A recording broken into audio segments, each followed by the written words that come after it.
Hello and welcome to the Audiobook Club. In this week's episode, we are so lucky to be joined by audio engineer and audiobook director Samuel Wilkins. Thank you so much for joining me on the podcast. How are you today? Hello, John. Yes, I'm all right, thank you. And I'm just warmed my voice up and I'm ready to go. And as you may have, you may not notice, we both have the same microphones. We do. I swapped mine out just so we'd match. We're Yeti friends. As is tradition on the show, I'd love to start right at the beginning. Would you be able to tell us a little about your background, a little about yourself, and how you came into the world of audio and audiobooks? Well, I grew up with audio from a very early age, as I am completely blind. So audio was pretty much a medium I listened to all the time, or I should say audiobooks were a medium I listened to quite a lot of the time. Of course, I also listened to audio dramas as well, some of the BBC ones, but also ones by other organisations at the time, such as Hodder and Children's, done by Mike Carrington Wood, and also the Rainbow Theatre when they did their audio productions. And of course, I was very well known for rewinding and playing back bits on cassette because I wanted to know, how are they doing these things? And I was trying to analyse them. And so when I was in secondary school, I did music, GCSE, and I was very good at it. And I wanted to do music production.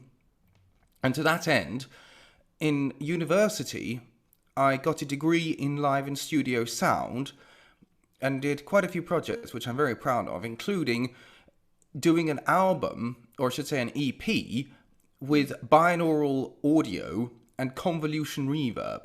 Binaural audio, for those who are not familiar, is 3D sound using headphones. So it's like surround sound, but you don't need a whole lot of speakers. Oh, okay.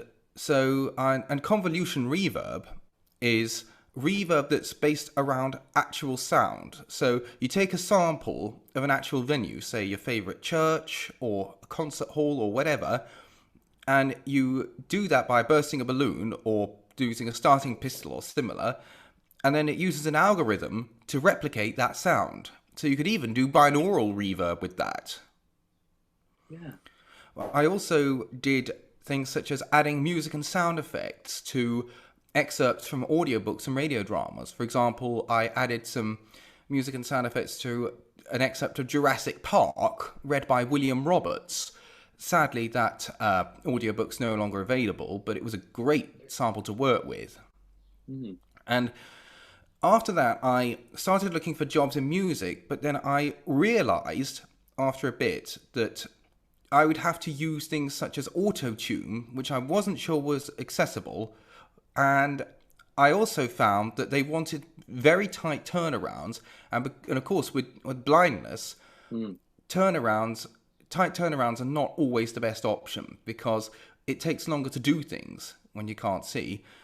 And I realized that I was more interested in speech production than music. So I thought I'd go into audiobook production or audio drama, which...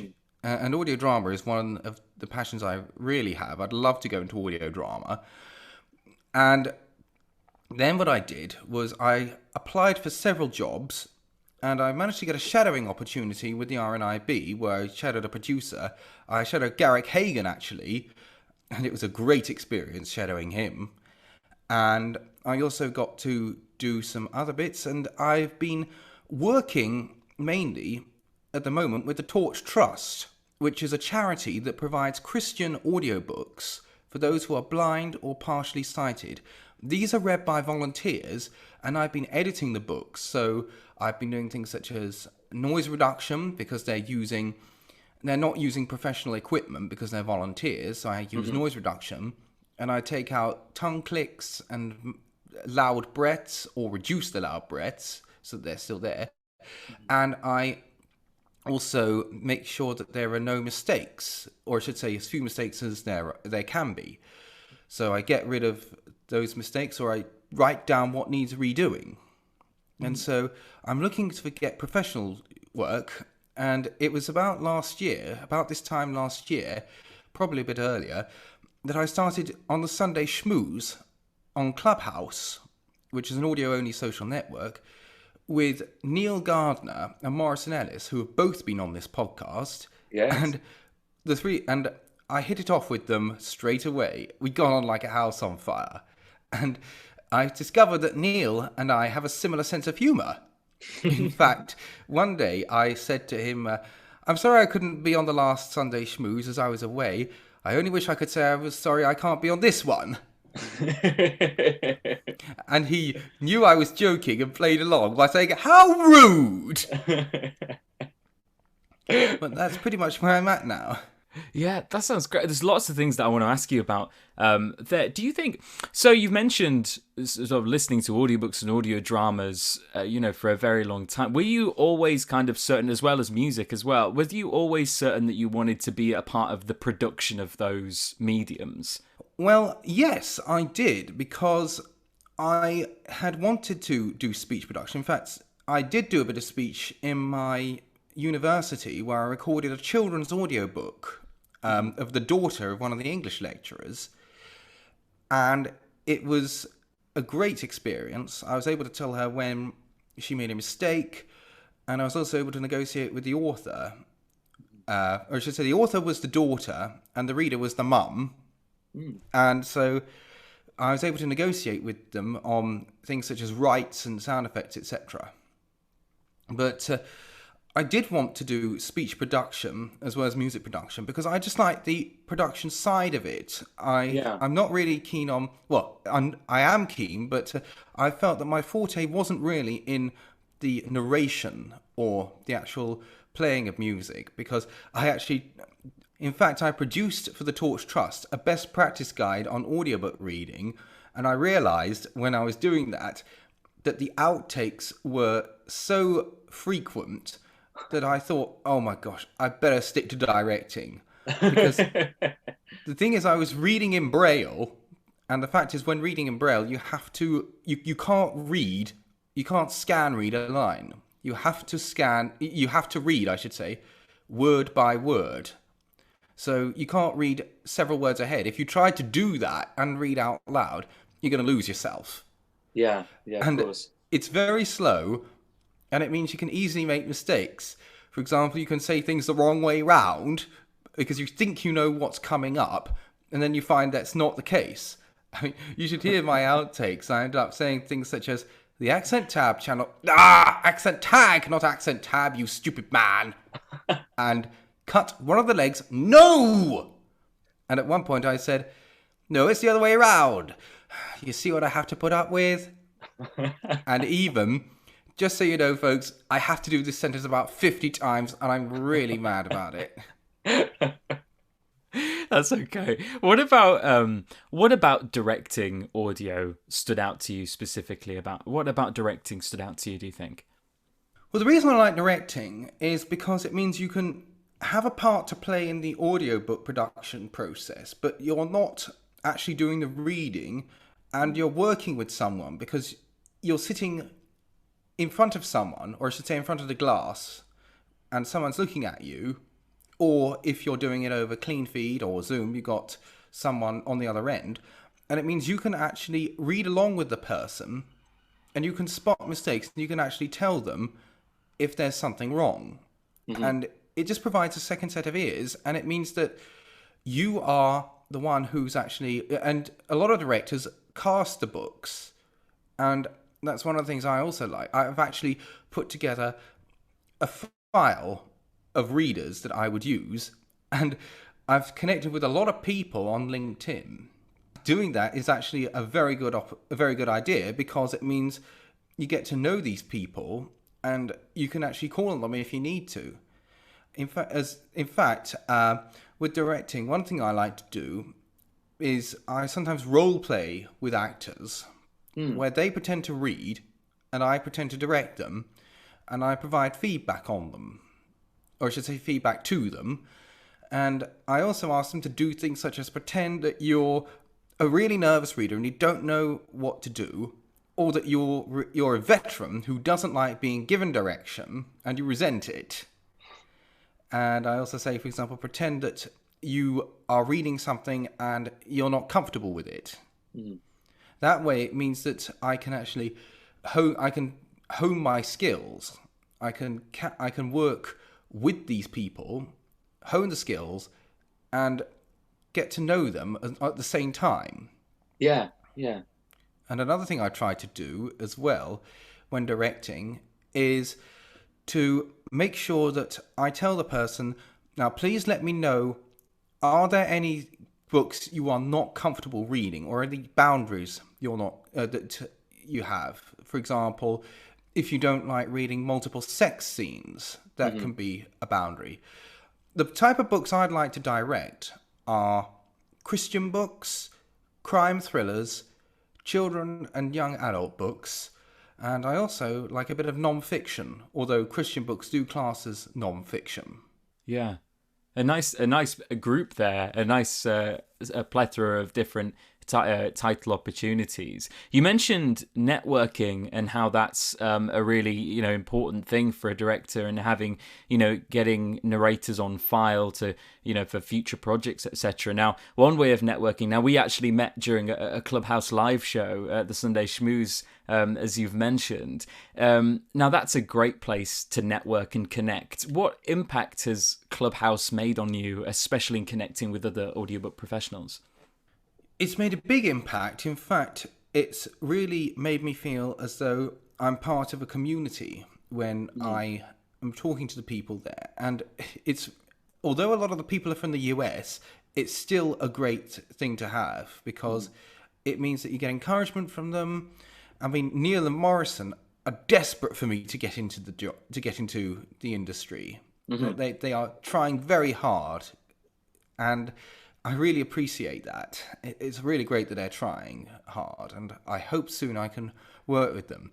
I could just imagine, because Neil does a lot of Christian books, as you may know. Yeah. And I could just imagine, he actually made the joke that he would sometimes say Christ Jesus, and if he does that, I'd say, Neil, because I know that it's supposed to be Jesus Christ. Yeah.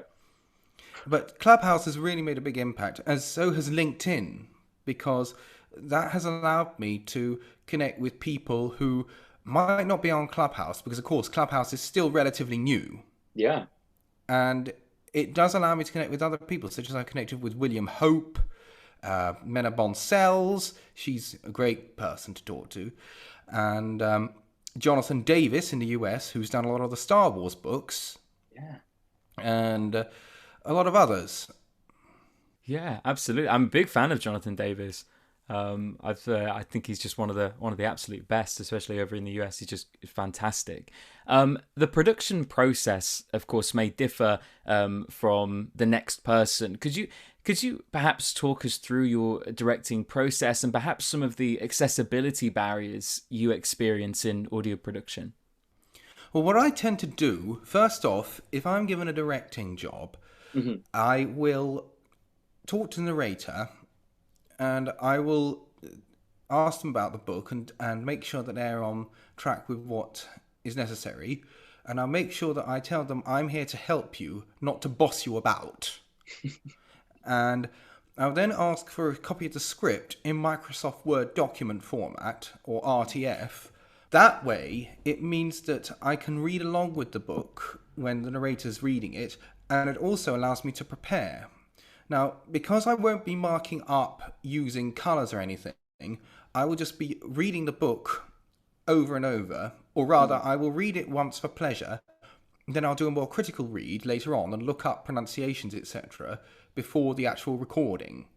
And I will contact the narrator and ask them if there are any problems that they have with the book, or if there's anything they don't understand beforehand, before the recording, that is.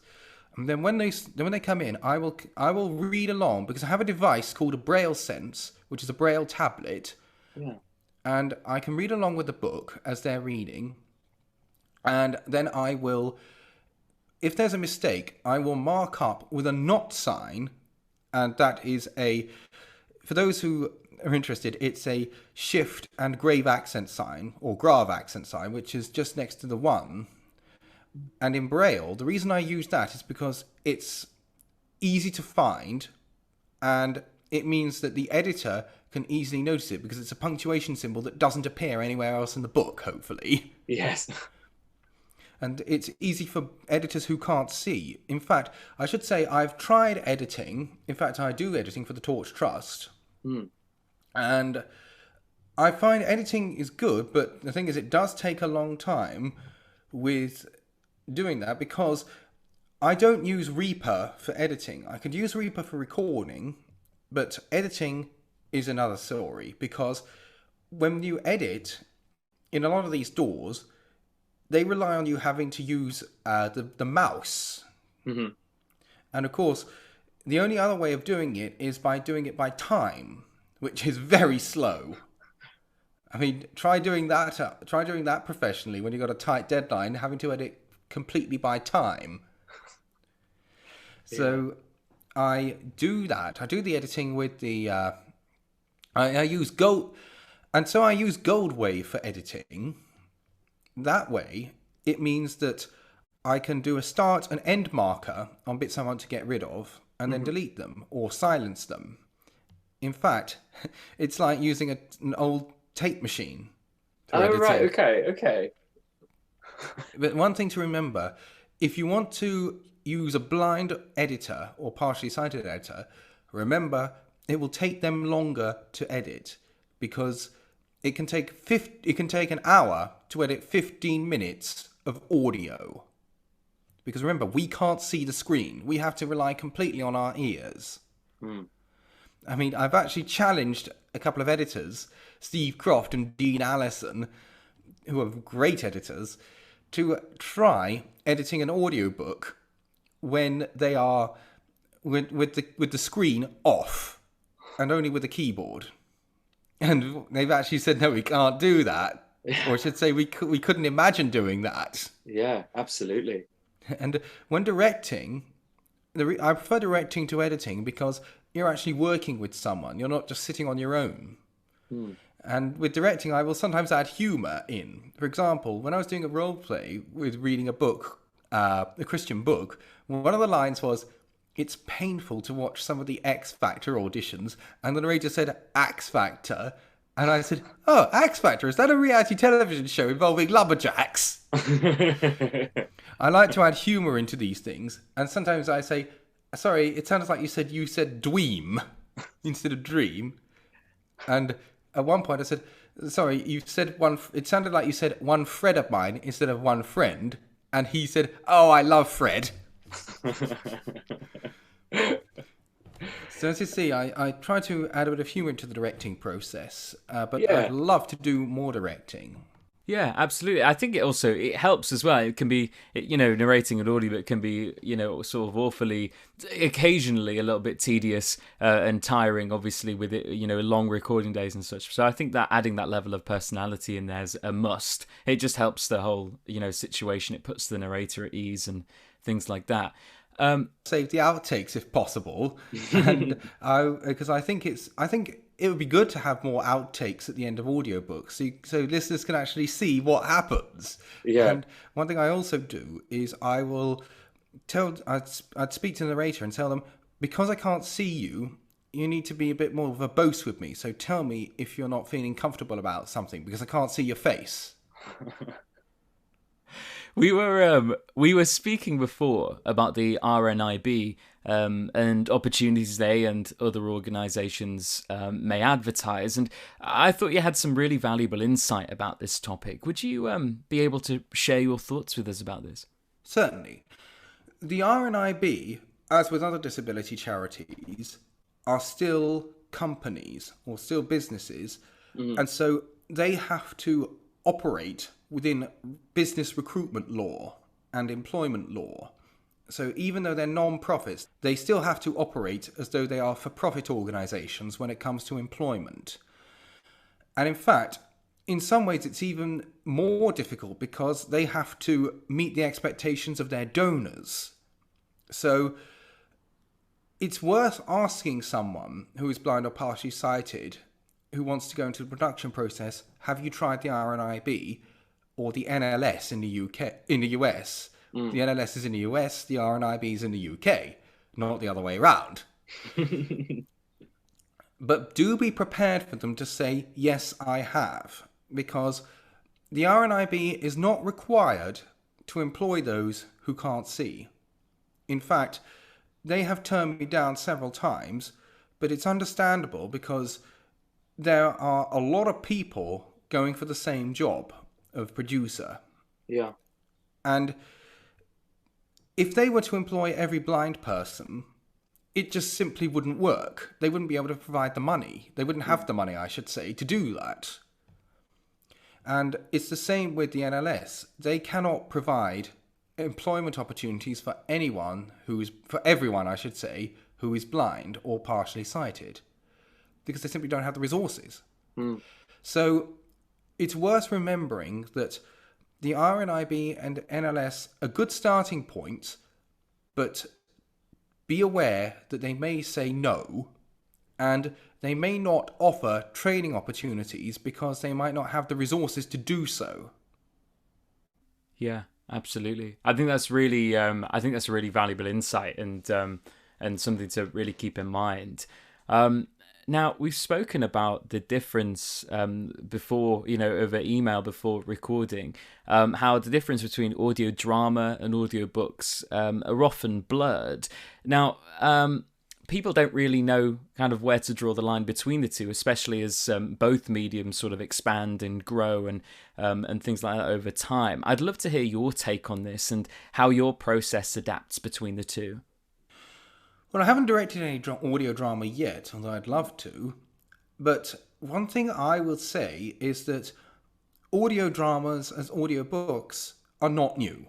They've been going along for some time. In fact, even before BBC Radio Collection started releasing their titles as audiobooks on cassette, we had what might be considered spoken word albums, but would now be considered audiobooks, where you would have, say, a film's soundtrack recorded with narration.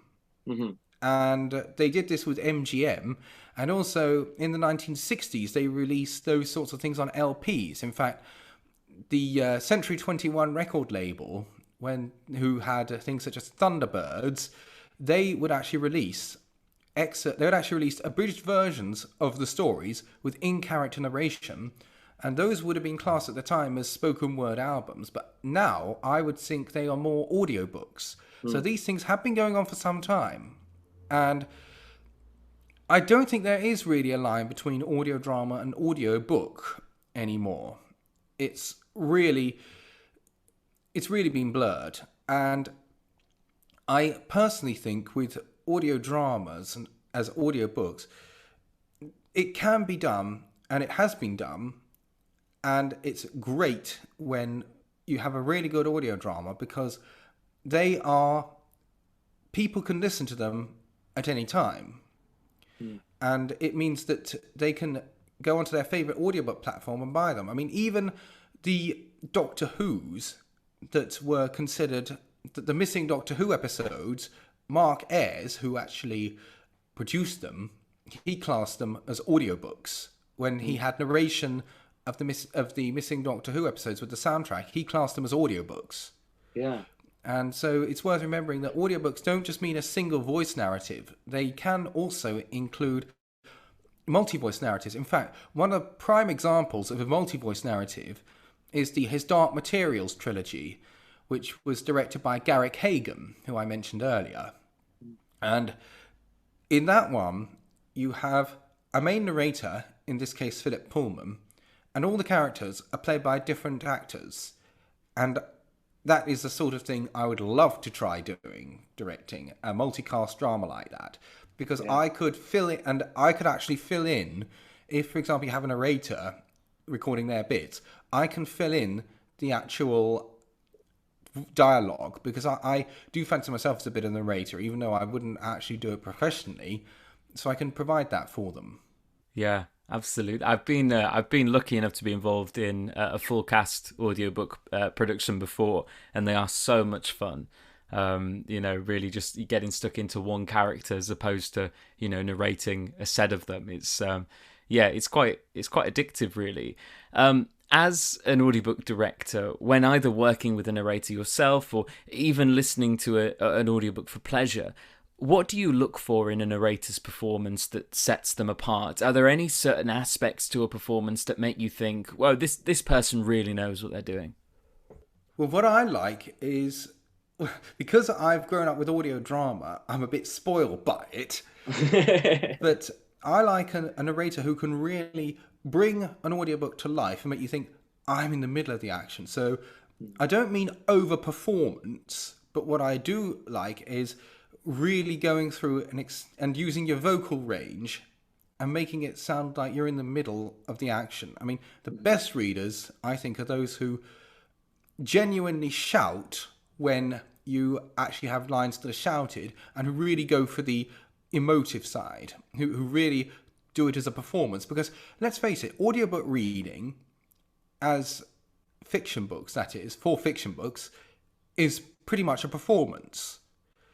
And so I like to have them see it that way. I like a narrator who sees it as performing a book rather than reading a book, because you can read a book in a very dull, emotionless voice like that.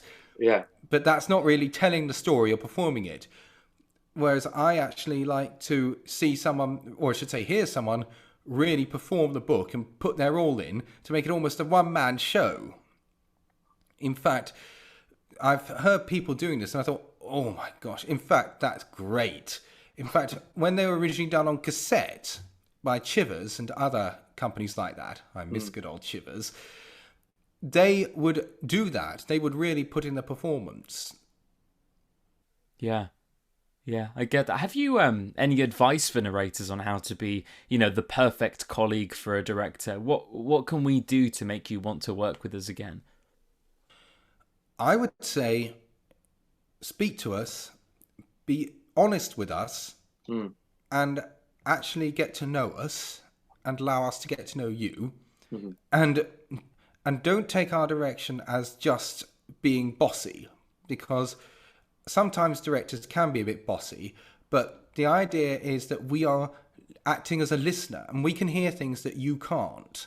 Because remember, familiarity means that you miss things. Of course. I expect in fact, that's what happens when you're doing an audiobook on your own. You can easily miss things. Absolutely. I mean, that's why we have directors and editors and proofers who can actually make sure that you've not missed anything. In fact, I remember because the thing is, when you're a director, you have to be listening out for a lot of things, and you need to listen for performance and speed as well, because you don't want to find, if you've read a book on your own, you're told you have to read it again because it's too quick, because you're speaking too fast.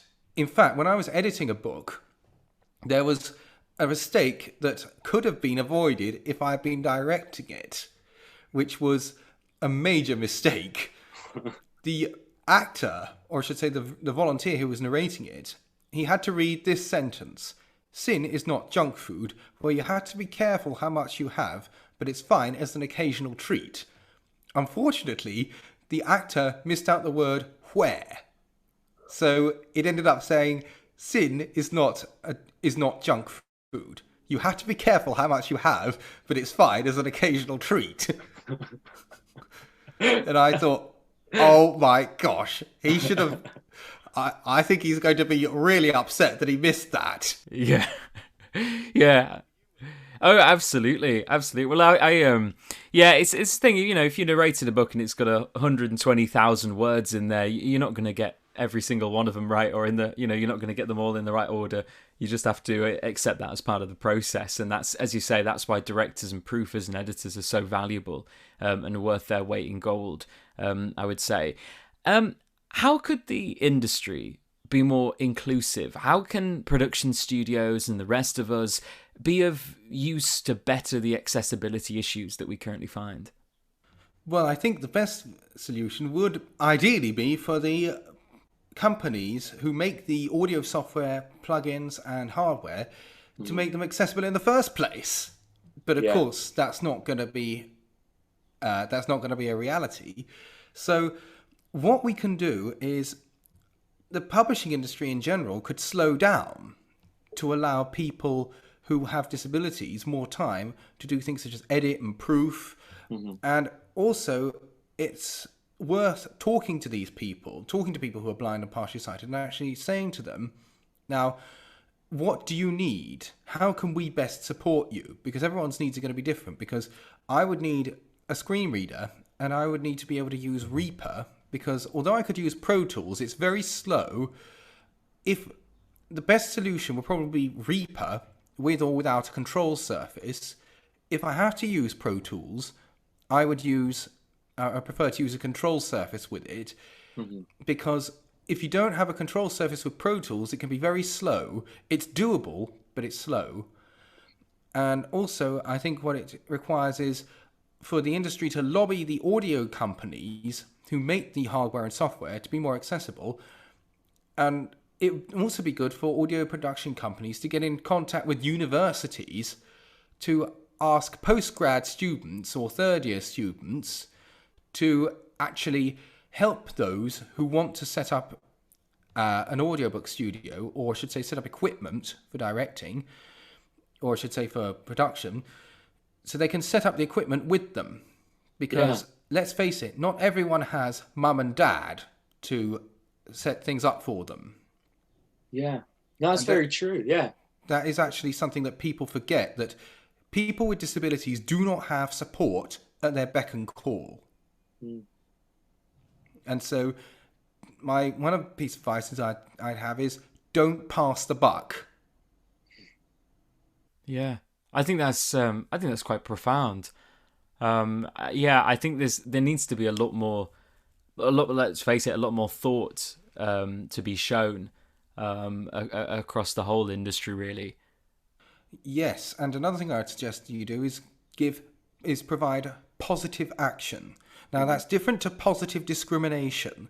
When I mean positive action, I mean provide opportunities for people who are blind or partially sighted to actually get a foothold in the industry. That's different to positive discrimination, where you just employ someone because of a protected characteristic. I'd be a bit uncomfortable about that, being employed simply because of my disability, but I don't have a problem with positive action. Yeah. No, I get that completely. And be aware, of course, and I'd say to blind and partially sighted directors and readers, or I should say, and narrators who are blind and partially sighted, try not to get into a competitive victimhood mentality. That is, if you don't get the job, to start saying, my group is more discriminated against than your group, because the industry doesn't need that. In fact, it's got enough to deal with without having a victim war. Yeah, I think that's an incredible mindset to get into, and you're absolutely right, because it does no one any favours. It doesn't make you feel any better either. Absolutely. I get that completely. It doesn't it may make you feel better short term, but long term, it doesn't do anyone any good. No, you're absolutely right. Now, talking about a positive impact, you mentioned there are a few people that you wanted to mention, you wanted to give a shout out who's been have had a positive impact to you. Yes, I mean, there's been Neil and Morrison, of course, who I've mentioned already, but Menabon Sells has also been a great influence, or I should say a great person to talk to. Garrick Hagan and Helen Lloyd, she is a great producer, and she's been very encouraging. A book that's really helped me with directing, although it's designed for narrators, a book that's really helped me is Storyteller by Lorelei King and Ali Muirden, and I'd love to get in contact with them. And there are other people I'd love to speak to in the industry, such as Jonathan Keeble. He's a great guy. Yeah. But one person I would love to say thank you to is Tamsin Collison. She was a great director, and she taught me a few tricks when I was on the Showreels audiobook company, the Showreels audiobook workshop. She was a great person to help with. And there are some narrators I'd love to work with as well, such as Sarah Ovens, as I said, Jonathan Keeble, and Sean Barrett. I'd love to work with him. And I'd just like to get more in contact with people in the industry, people such as Ashet or or HarperCollins. It'd be great to work with people from there. Yeah, absolutely. Well, if there's anyone listening to the podcast with connections with those people, let's try and do what the internet does best and get a hold, and maybe we can have a little, a clubhouse meeting, or, have them join some sort of forum or something, and we can try and make that happen. But yeah, I agree with all those names, actually. And that book you mentioned, that's helped me personally a tremendous amount. I think it's a fantastic book for narrators and anyone who is interested in audiobook production as a whole. It's just a brilliant book. It's great. I mean, I remember listening to it and thinking, this is gold dust. I remember Lorelei King from other things I've heard, because she's so famous. I'd be honoured to speak to her. Yeah, me too. With all the news, it can be a little bit doom and gloom, but with all the news about AI and text to speak and all those other, the thing that Google's doing, are you hopeful about the future of our industry? Well, it's interesting you mention that, because I use AI for speech all the time. Because I have to. Of course, in fact, yeah. I've been using it since the late 90s. In fact, using text-to-speech to read things is nothing new. Yeah. In fact, it's been going on ever since Dennis Klatt and Ray Kurzweil brought out the Kurzweil system with Dennis Klatt's Deck Talk system. Because Dennis Klatt created Deck Talk for reading things, and Ray Kurzweil developed his Kurzweil reading machine. So AI to read things is nothing new. To me, AI doesn't have a future in audiobooks, because although it's good for listening to things, it's not good for long-form listening. And in fact, it takes up a lot of processing power. And there are two types of text-to-speech. There's the text-to-speech that's done based on samples of a human voice. And there's text-to-speech that's been made straight from the ground up, that's been done through software coding or hardware coding, or I should say hardware electronics. Now, the thing about these synthesizers is that natural speech, although it's good to listen to, a lot of serious speech users find that it's not very customizable. So it sounds unintelligible at fast speeds. And a lot of audiobook users will listen at 1.5 times the speed, and some even listen at twice the speed. Yeah. And AI, when it comes to sample-based text-to-speech, it doesn't work. Whereas if you're listening to a synthetic speech that's made from the ground up, or I should say a formant-based or rules-based synthesizer, it's much more intelligible. And so there's also the question of the fact that sample-based speech takes up a lot of processing power. In fact, if you try and download voices for the iPhone or the iPad, you'll find that the more natural voices are several hundred megabytes, whereas the voices Fred and Victoria, at the time of recording, which are the classic Mac voices, are only 1 or 2 megabytes. Oh, right. So AI has its place, and it's fine for doing things such as reading your emails or reading bank statements or confidential information.